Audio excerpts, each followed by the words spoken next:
안녕하세요. 이제 갓 돌이 지난 어린 아기를 키우고 있는 30대 여성입니다. 저는 어릴 때 부모님이 사고로 돌아가셔서 시골에 계신 할머니의 손에서 자라게 되었어요. 그래도 할머니가 저를 금이야 오기야 키워주셔서 부모님의 그늘 없이 자존감 높은 사람으로 성장할 수 있었고, 그 덕인지 좋은 회사에 취직해서 돈도 또래보다 조금 더 많이 벌 수 있었습니다. 그러다가 원수 같은 전 남편을 만났고 연애하던 중 뜻하지 않게 혼전 임신이 되었어요. 그래서 어쩔 수 없이 결혼을 서두르게 되었고, 이로 인해 큰 고비를 맞게 되었습니다. 사실 시댁에서는 시골 출신의 부모님도 없이 할머니 손에서 자랐다는 사실을 알고 저를 탐탁지 않게 생각하셨어요. 그러나 이미 제 뱃속에 아기가 있으니 어쩔 수 없이 결혼을 허락하셨죠. 그렇게 우리는 결혼식을 하게 되었고 신혼여행을 떠나려는데, 결혼식 내내 훌쩍이던 시어머니는 남편의 손을 잡고 대성통곡을 했어요. 아이고, 우리 호준이 안타까워서 어쩐다니. 사위사랑은 장모라던데 우리 아들은 고아랑 결혼해서 장모사랑도 못 받겠구나. 게다가 너보다 나이가 3살이나 많기까지. 다른 집 아들들은 다들 어리고 예쁜 여자한테 장가가던데 너는 이게 뭐니? 내가 속상해서 원. 엄마, 너무 속상해하지 마. 누나 부모님이 안 계시긴 하지만 이미 누나 뱃속에 아기도 있고 결혼식까지 올린 마당에 어쩔 수 없잖아. 누나는 무슨 누나? 나는 너한테 저런 누나 낳아준 적 없다. 이제 다시는 내 앞에서 누나라고 부르지 마. 알겠어? 미나, 너도 네 남편 너보다 나이 어리다고 남편 이겨먹으려고 하지 마라. 알겠니? 어쩌다가 저런 고아랑 엮여서는, 에휴, 부모 없는 자식이 뭐 보고 배운 게 있기나 하겠어? 피로 현장에서 하객들이 주는 술을 과하게 마신 시어머니는 사람들이 많은 곳에서 나이도 많고 부모도 없다며 제게 무안을 주었습니다. 할머니는 시어머니의 말에 표정이 딱딱하게 굳으시더니 술 취해 정신없는 시어머니에게 한마디 했어요. 안사돈, 아이들이 새 출발하는데 말이 조금 심하네요. 기분 좋은 날 서로에게 상처 주는 말은 하지 맙시다. 우리 미나 부모 없이는 자랐어도 제가 경우 없게 키우지는 않았습니다. 아직 우리 미나에 대해서 잘 모르는데 배경만 보고 일방적으로 오해하면 곤란해요. 그리고 이미 사람들 앞에서 결혼식도 올렸고 무엇보다 아이들 사이에서 아기가 생겼는데 어째요. 이제 마음에 안 들어도 받아들이셔야지 않겠습니까? 우리 미나 잘할 테니 오해하지 말고 잘 봐주세요. 솔직히 말해서 미나가 임신만 안 했어도 저희 결혼 안 시켰어요. 우리 귀한 아들 호준이가 나이도 많고 부모 없는 사람이랑 결혼한다는 게 말이 됩니까? 쟤는 왜 임신이 되어서 우리 아들 인생을 망치는지. 시어머니는 눈에 눈물이 그렁그렁해서는 계속 상처되는 말을 했습니다. 할머니 역시 시어머니의 말에 참지 못하고 화를 내려던 찰나 시아버지가 할머니께 허리를 숙이며 정중히 사과했어요.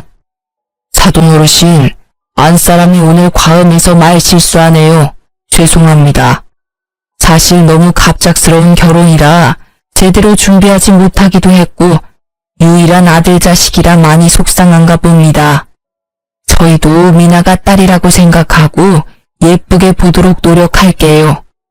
호준이랑 미나는 비행기 시간 늦겠다. 여기 걱정 말고 어서 출발하거라. 아버지, 그럼 엄마 좀 잘 부탁드려요. 엄마, 나 다녀올게. 울지 말고 속상해하지 마요. 아유, 나도 같이 눈물이 나려고 하네.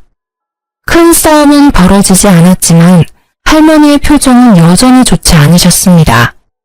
저 역시 기분이 너무 좋지 않고 화가 많이 났어요. 사실 더 화가 나는 건 남편의 반응이었습니다. 만약 할머니가 사람들 앞에서 남편에게 상처되는 말을 했다면 저는 그런 말 하지 말라고 강경하게 말씀드렸을 거예요. 그런데 남편은 그러기는커녕 시어머니와 같이 눈물을 글썽이더라고요. 그 모습을 보니 남편이 뭔가 저와 시어머니 중간에서 제대로 된 남편 역할을 못할 것만 같은 불길한 예감이 들었어요. 그리고 그 불길한 예감은 현실이 되었습니다. 신혼집은 시댁 근처의 오피스텔이었어요. 사실 남편이 저보다 나이가 어리기도 하고 남자는 군대에 가야만 하니 동갑이어도 여자보다 회사 생활을 늦게 할 수밖에 없잖아요. 그래서 남편이 모아둔 돈이 없더라고요. 게다가 시댁이 넉넉한 형편도 아니어서 어쩔 수 없이 할머니가 오피스텔을 하나 얻어주셨습니다. 저는 할머니가 혼자 시골에서 사셔서 할머니 집과 가까운 외곽 쪽으로 집을 구하고 싶었지만 할머니는 생각이 다르셨어요.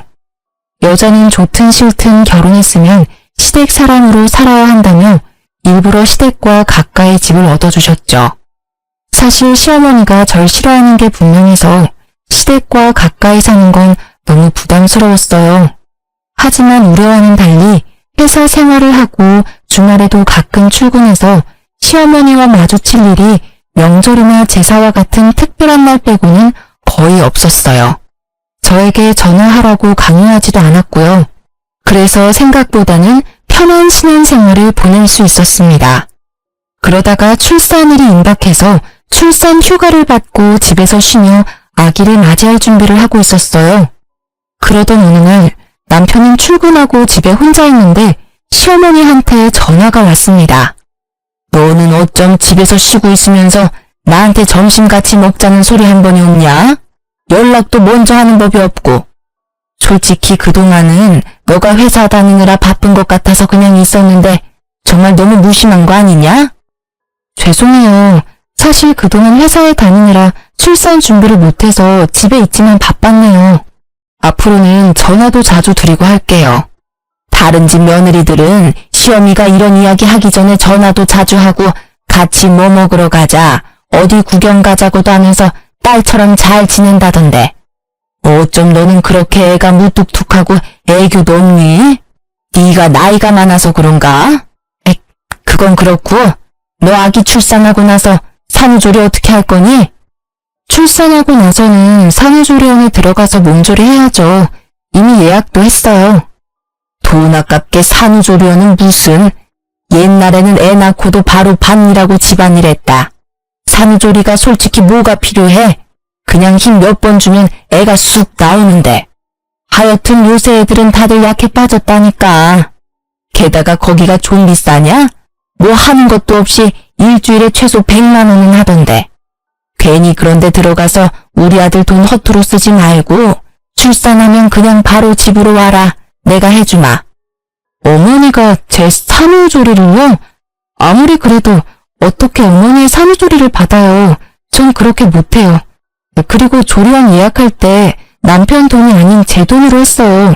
그러니까 돈 걱정은 하지 마세요. 정말 너 돈으로만 계산했어? 우리 호준이 돈 한 푼도 안 들어간 거 맞지? 난 우리 아들이 힘들게 번 돈 쓸데없는 곳에 나가는 걸 원하지 않아.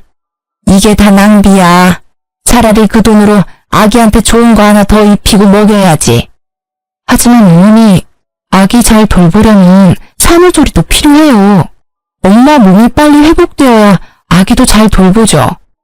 아, 글쎄 옛날에는 그딴 거 없이도 다들 아기 셋넷 잘 낳고 했다니까. 요즘 젊은 것들은 아기 꼴랑 하나 낳았다고 아주 공주 대접받으려고 한다니까. 넌 그러면 내가 가만 안 둘 테니까 그런 줄 알아.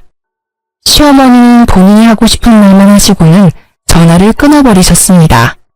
시어머니가 왜 이렇게까지 화를 내는지 이해하지 못했어요.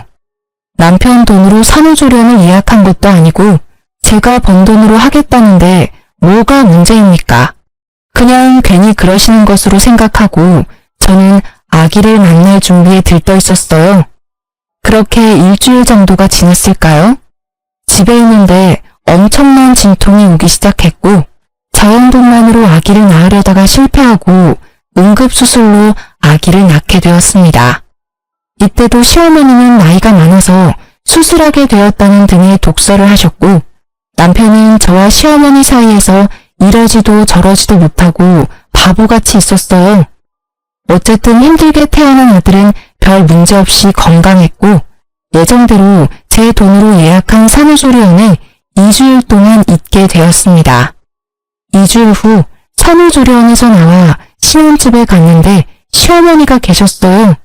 저는 시어머니가 손주를 보고 싶은 마음에 오셨다고 생각했습니다. 그런데 아무리 시간이 흘러도 시어머니는 집으로 가시지 않아서 너무 불편했어요. 어머니, 그런데 집에는 언제 가실 거예요? 이제 곧 저녁 시간도 되어가는데 아버님 식사 준비도 하셔야 하는 거 아니에요? 어머, 얘 봐라. 방에 있는 집 못 봤니? 나 오늘 집에 안 갈 거야. 여기서 한 달 정도는 머무를 거다. 네? 그게 무슨 말씀이세요? 저는 전혀 못 들었는데요. 너가 육아하느라 정신없다는 핑계로 우리 아들 굶길까봐 당분간 여기서 우리 아들 밥 챙겨줄 거다. 그리고 우리 아들은 매운 음식 좋아하는데 나 없으면 모유 수유하는 너 눈치 보여서 매운 음식도 못 먹을 거 아니야. 너는 네 자식 밥 주듯이 나도 내 자식 밥 챙겨줘야 하지 않겠니? 시어머니의 말씀에 너무 기가 막혔습니다. 그런데 더 기가 막힌 것은 이어지는 남편의 말이었습니다. 맞아. 나는 미역국도 싫어하고 밍밍한 음식은 더 못 먹어. 솔직히 여보랑 같이 산후조리원에 있으면서 거기 음식 간이 하나도 안 돼서 정말 뭐 먹은 것 같지도 않았다고. 그래서 내가 엄마한테 부탁한 거야. 그래도 되지? 뭐? 솔직히 우리 집이 넓은 것도 아니고 방 하나 거실 하나 있는데 어떻게 어머니랑 같이 있어. 게다가 신생아도 있는데. 그리고 전 그렇게 매운 음식이 먹고 싶으면 마트에서 밀키트 같은 거 사다가 먹으면 되잖아. 여보, 밀키트도 하루 이틀이지 어떻게 매일 사 먹냐? 당분간은 여보가 내 음식도 못 해줄 텐데. 그리고 우리 엄마가 괜히 여기 있겠다고 하시는 거겠어? 여기에 있으면서 내 음식만 챙기겠냐고. 당연히 여보 음식도 챙겨주실 거고 틈틈이 준석이도 봐주시겠지. 안 그래요, 엄마? 당연하지. 내가 있어서 너도 더 편할걸? 나중에 나 가고 나서 힘들다고 징징대지 말고 그냥 고맙습니다 하려무나. 어머니, 그럼 당장 오늘 밤에는 어디서 주무실 거예요? 나는 허리가 안 좋아서 무조건 침대에서 자야 해. 그리고 우리 아들도 내일 출근해야 해서 푹 자야 하니 당연히 방에서 자야 하고. 너는 새벽에 준석이 수유하고 기저귀도 갈아줘야 하니까 거실에서 자면 되겠다. 그치? 네? 거실에서요? 어떻게 신생아랑 갓 출산한 산모한테 거실에서 자라는 말을 하세요. 당연히 이 집에서는 손님인 어머니가 거실에서 주무셔야 하는 거 아닌가요? 그리고 남편도 준석이 아빠니까 당연히 새벽에 같이 아기 봐야죠. 우리 호준이는 안 된다. 호준이는 잠 못 자면 큰일 나는 아이야. 게다가 내일 회사에 출근도 해야 하잖니. 너는 어차피 내일 집에서 쉬니까 너 혼자 새벽에 준석이 보렴. 시어머니는 가면 갈수록 도무지 이해하지 못할 말만 했습니다. 이 와중에 남편은 아무 말도 하지 않고 조용히 시어머니의 말에 고개를 끄덕이고 있었고 그런 모습을 보니 너무 화가 났어요. 야, 이호준, 너 내 남편 아니야? 우리 준석이 아빠 아니냐고. 넌 어머니의 말씀이 이해가 가? 이제 갓 태어난 신생아와 산모는 거실 바닥에서 자고 아빠인 너는 어머니랑 큰 방에서 자라는 이 말이 맞다고 생각해? 솔직히 우리 엄마 말이 틀린 건 또 뭐야. 너는 내일도 집에 있지만 나는 회사에 가서 일해야 해서 푹 잠을 자야 해. 난 솔직히 너가 이렇게까지 화를 내는 이유를 모르겠는데 남편은 화를 내는 이유를 전혀 모르는 눈치였습니다. 정말 말을 하면 할수록 저만 나쁘고 이상하고 예민한 사람이 되는 것 같았죠. 됐다 됐어. 더럽고 치사해서 내가 나가고 말지. 난 솔직히 네가 우리 호준이보다 나이가 많으니까 생각도 깊을 줄 알았어. 그런데 이건 뭐 나이만 많지 생각도 없고 어른 공경하는 것도 없고. 너는 늙은 나랑 한 집에 같이 있기 싫다는 거지? 내가 나가마.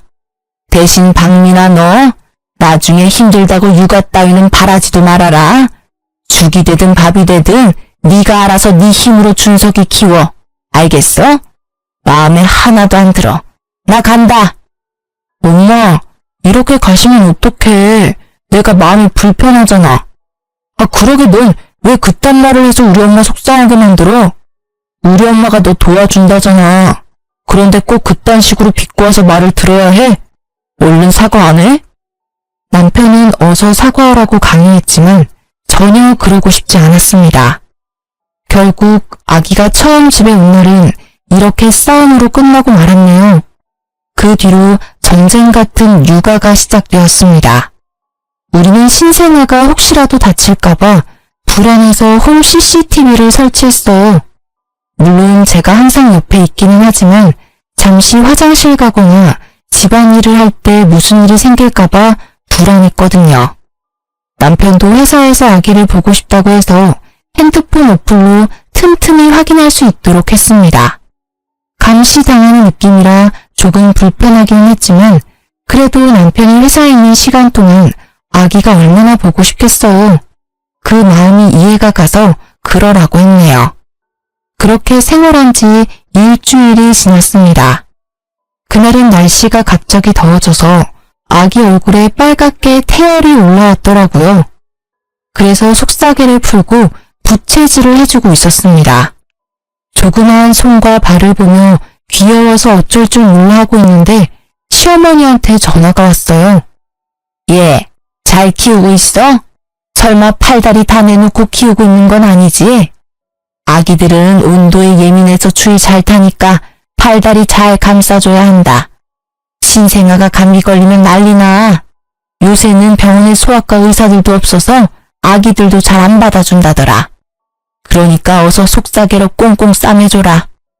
속사계로 싸매면 땀띠 나서 고생할까봐 더 걱정되었지만 여기서 더 말하면 시어머니의 잔소리가 끊이지 않을 테니 그냥 대충 알겠다고 하고 전화를 끊었습니다. 그리고 당연히 속삭이도 하지 않았죠. 그런데 30분이나 지났으려나요? 시어머니한테 또 전화가 왔습니다. 속삭이 했니?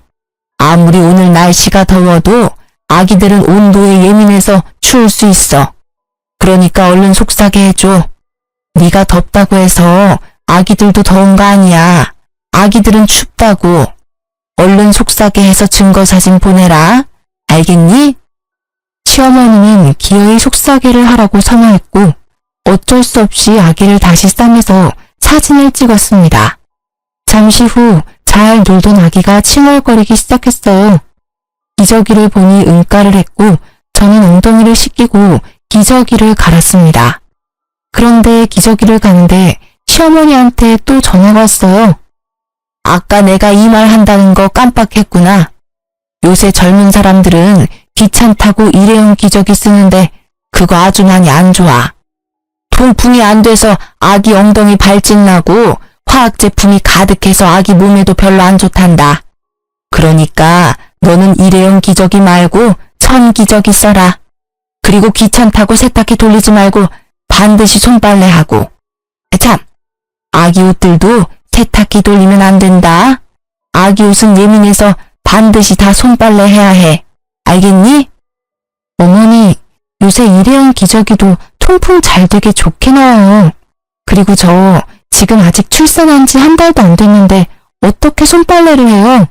지금 손목도 아프고 허리 어깨 다 아파서 저 손빨래 못해요. 그래도 네가 엄마인데 이제 아기를 위해서 희생해야지. 그리고 아기 피부에 어른들 화학세제가 얼마나 안 좋은지 아니? 요새는 아기용 세제가 따로 나와요. 아기용 세탁기도 작은 걸로 장만해서 어른 세탁물이랑 같이 돌리지도 않고요. 다들 그렇게 하는걸요? 뭔 그렇게 말이 많아? 다들 그렇게 해도 내가 더 잘 알아. 솔직히 말해서 너가 아기를 잘 볼 수나 있냐? 아기 잘 앉지도 못하면서 뭘 한다고 그리 큰 소리야? 내 말대로 해라. 알겠니? 시어머니는 제게 더 말하고 싶어 했지만 때마침 아기가 배고프다고 울었습니다. 바로 모유를 먹이려 했지만 생각만큼 양껏 나오지 않더라고요. 모유가 나오지 않아서인지 아기가 숨이 넘어가게 울어서 급히 젖병과 분유를 챙겼습니다.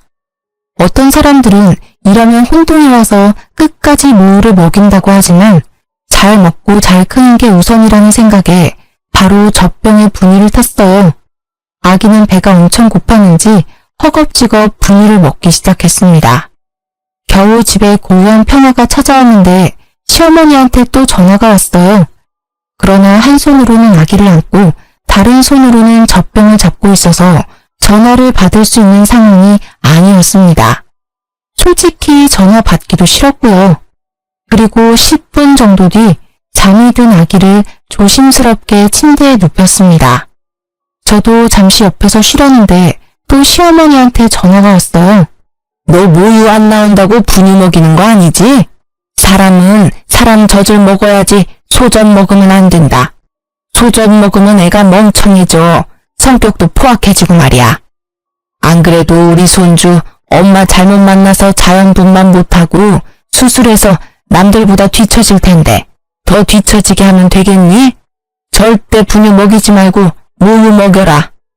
모유 잘 나오면 당연히 모유 먹이겠지만 모유가 안 나오는데 어떻게 먹여요? 어른들처럼 밥을 못 먹으면 빵이나 다른 걸 먹을 수 있는 것도 아닌데 모유 안 나온다고 굶길 수는 없잖아요. 애가 나이만 들어서 모유도 안 나오고 몸도 부실하고 우리 손주 걱정돼서 내가 가만히 있을 수가 있나? 어머니 손주이기도 하지만 제 아들이기도 해요. 저도 잘 키우려고 노력하고 있으니까 너무 걱정하지 마세요. 네가 뭘 안다고 노력은 아기 잘 안지도 못하면서. 아무튼 이제 모유 먹이도록 해. 시어머니는 수시로 전화해서 사사건건 잔소리를 늘어놓았죠. 그런데 곰곰이 생각해보니 뭔가 이상했습니다. 속삭이를 푼 순간, 기저귀를 간 순간, 분유를 먹인 순간마다 기가 막힌 타이밍으로 전화가 왔잖아요. 마치 저를 지켜보고 있던 것처럼요. 이상하고 찜찜한 마음이 들기는 했으나 그냥 우연이겠지 생각하고 말았습니다. 아기가 낮잠 잘 동안 머리를 식히기 위해 TV를 켰어요. 그런데 TV를 켜자마자 시어머니한테 또 전화가 왔습니다. 예, 잔다고 TV 켜지 마라. TV에서 전자파 나와서 애 머리 나빠진다. 어머님, 어떻게 제가 TV를 켜는 순간 전화하셨어요?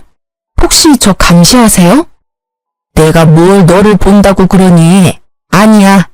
너가 뭐가 이쁘다고 내가 널 종일 보고 앉았니?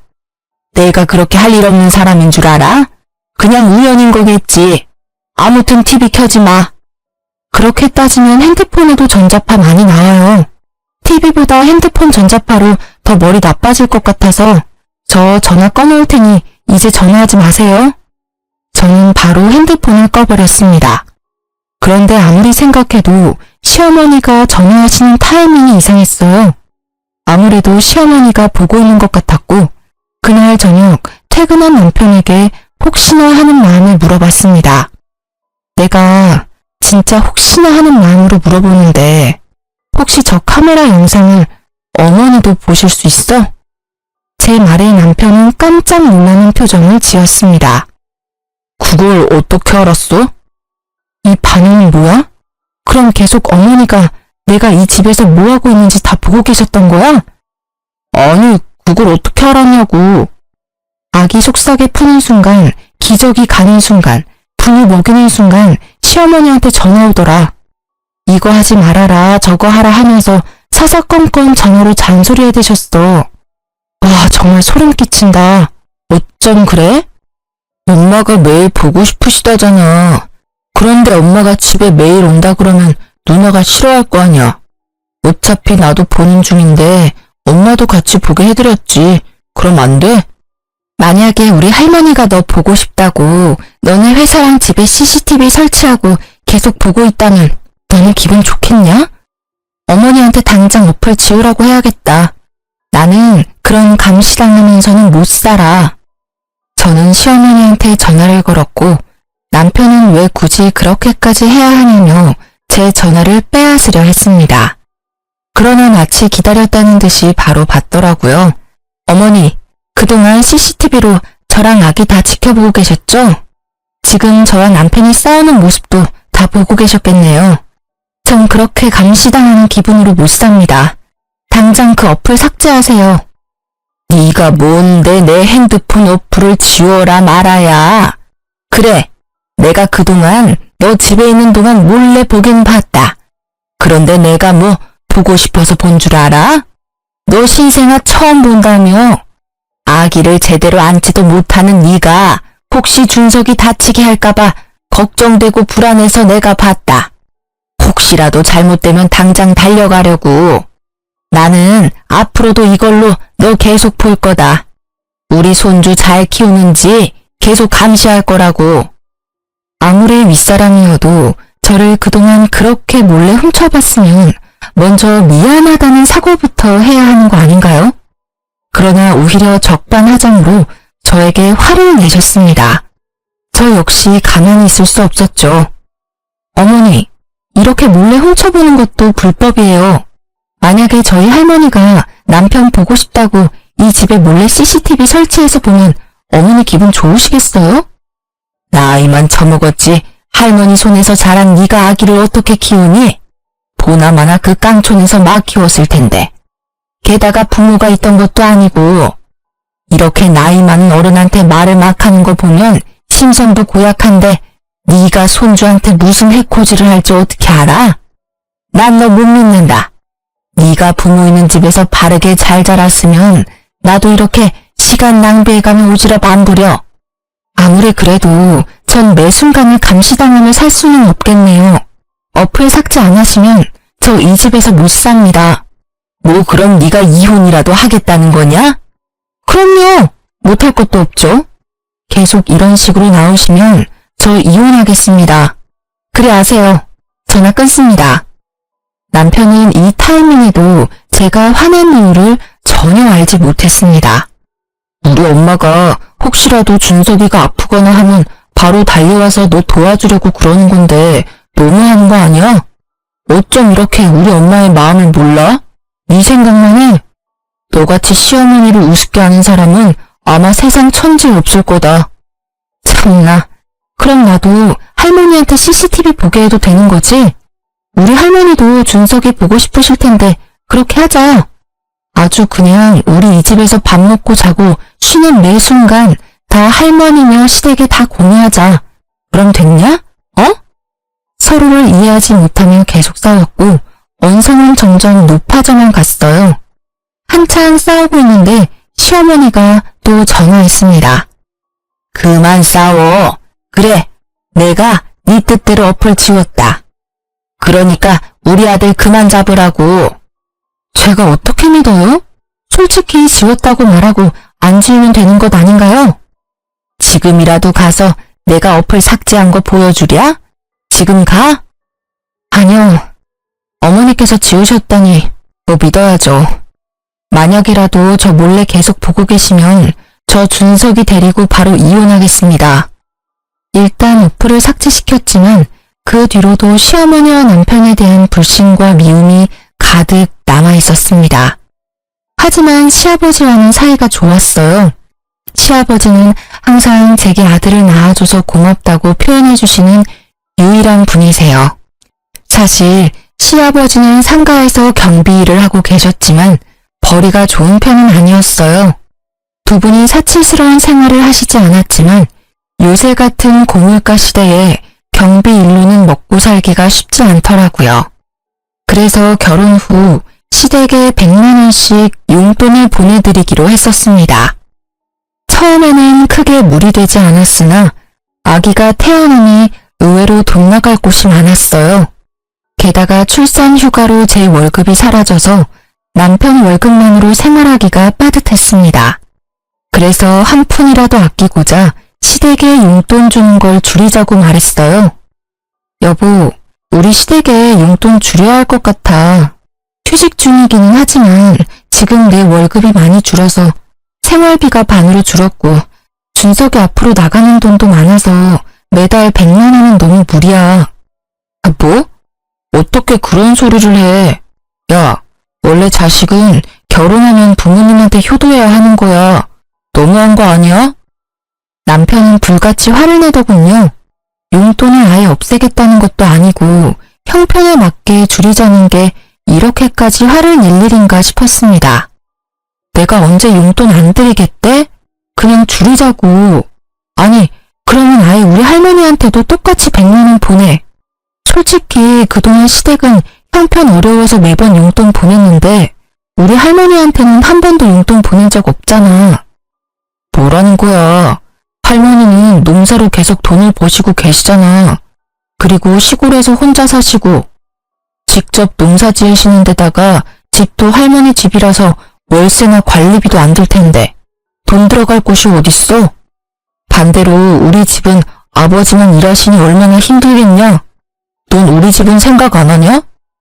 사실 시댁은 시아버지만 일하시고 시어머니는 평생을 전업주부로 사셨습니다. 시어머니가 몸이 특별히 불편하거나 하신 것은 아니고 그냥 집에서 쉬는 걸 좋아하세요. 그런다고 집안일을 엄청 잘하시는 것도 아니고요. 그냥 배짱이 같은 성격을 가지신 분입니다.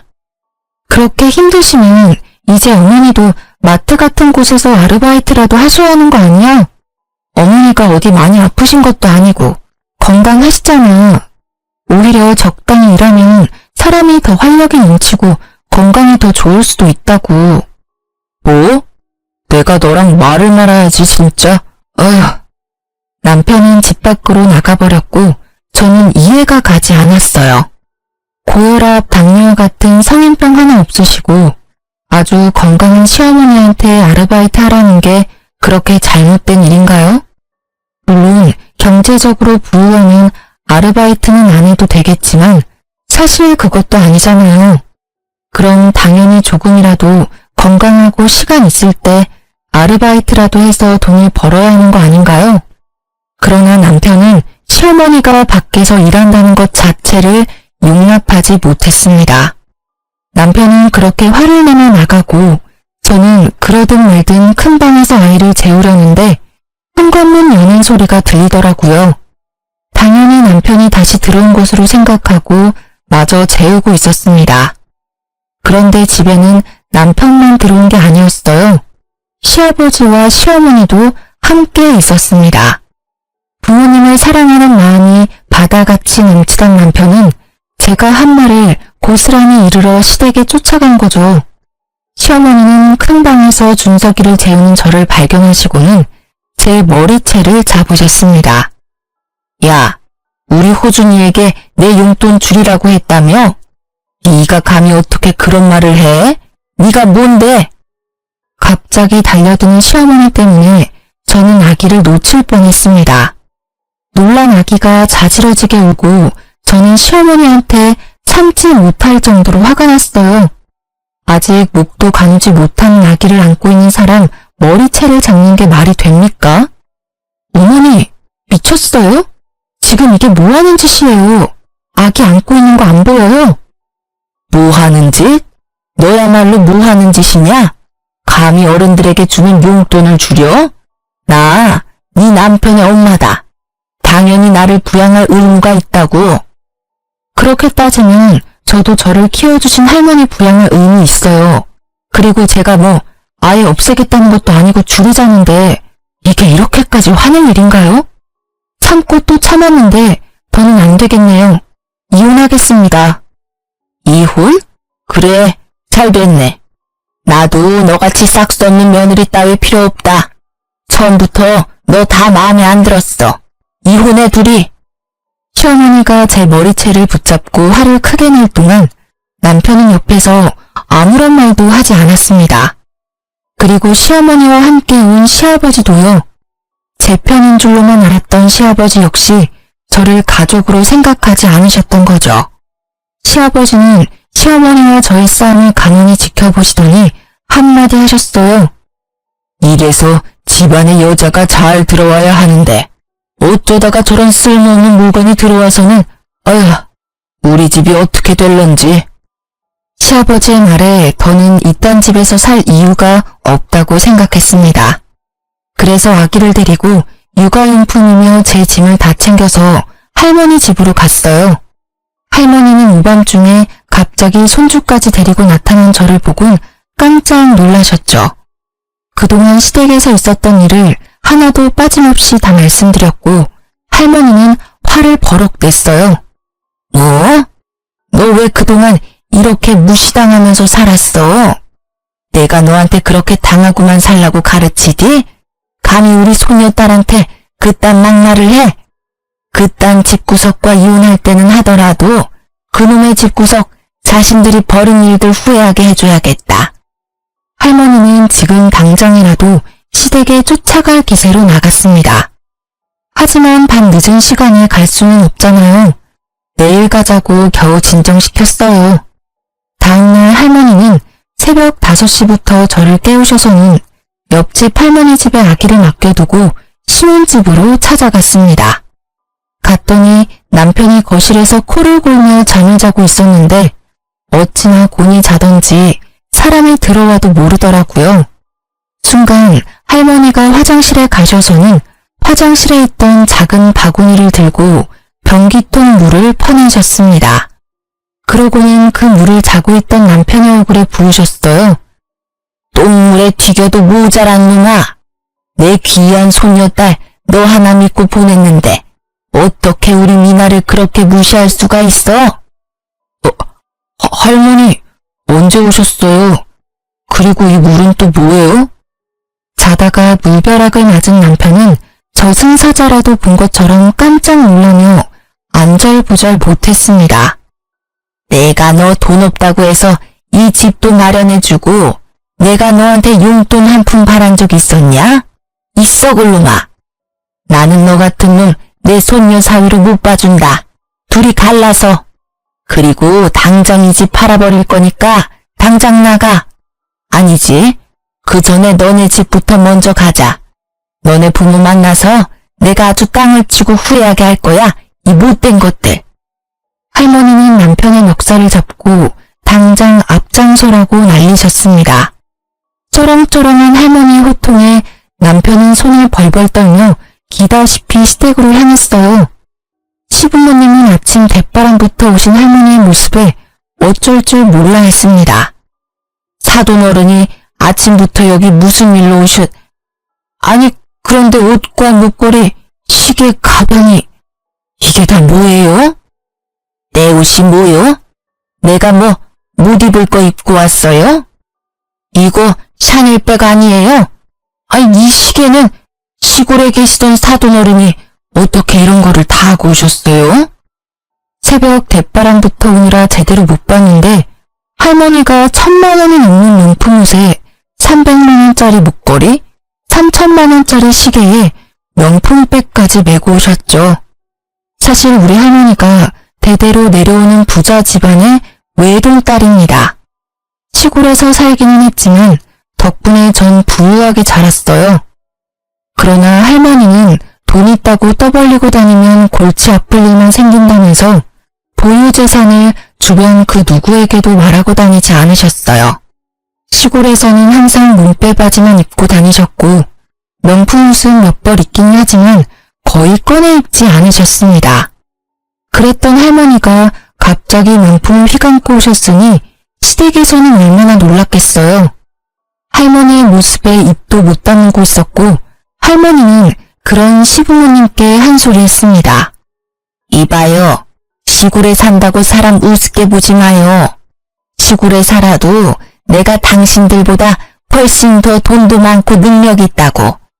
할머니가 시부모님께 더 뭐라고 말을 하려고 했는데 남편이 갑자기 할머니의 손을 잡았습니다. 그러더니 세상 착한 미소를 짓더라고요. 할머님, 화만 내지 마시고 손주사위 말 한번 들어주세요. 저와 누나 약간의 오해가 생겨서 이렇게 된 거예요. 오해? 개 풀 뜯어먹는 소리하고 앉았네. 야, 우리 미나가 안타까운 사정으로 부모는 빨리 잃었어도 너보다 더 잘 먹고 잘 살았어. 이 썩을 놈아. 우리 미나가 내가 죽으면 물려받을 재산이 100억이야 이놈들아. 1억도 없는 거지 같은 집안에서 어디 우리 집을 무시해? 난 거지들과 사돈 못 맺으니 빨리 도장 찍어. 할머니의 말에 남편은 무릎까지 꿇었습니다. 할머니, 제가 나이가 어려서 생각이 짧았습니다. 부디 노여움 푸시고 헛소리 집어치우고 당장 내 집에서 나가. 너네 신혼집 내가 사준 거 알지? 딱 하루 준다. 안 나가면 그 집에 있는 네 물건들 다 던져버리고 아주 박살 내버릴 테니까 그런 줄 알아. 어차피 살 날도 얼마 안 남았는데 이참에 뉴스 한번 나오지 뭐. 결국 남편은 신혼집에서 쫓겨났고 저는 바로 이혼하자고 했습니다. 그런데 할머니 재산이 탐이 났는지 합의를 해주지 않더라고요. 그러나 남편 눈과는 하루도 같이 붙어있을 자신이 없는 저는 일단 아이를 데리고 할머니 집으로 들어갔습니다. 그러던 어느 날 시부모님이 할머니 집까지 찾아왔어요.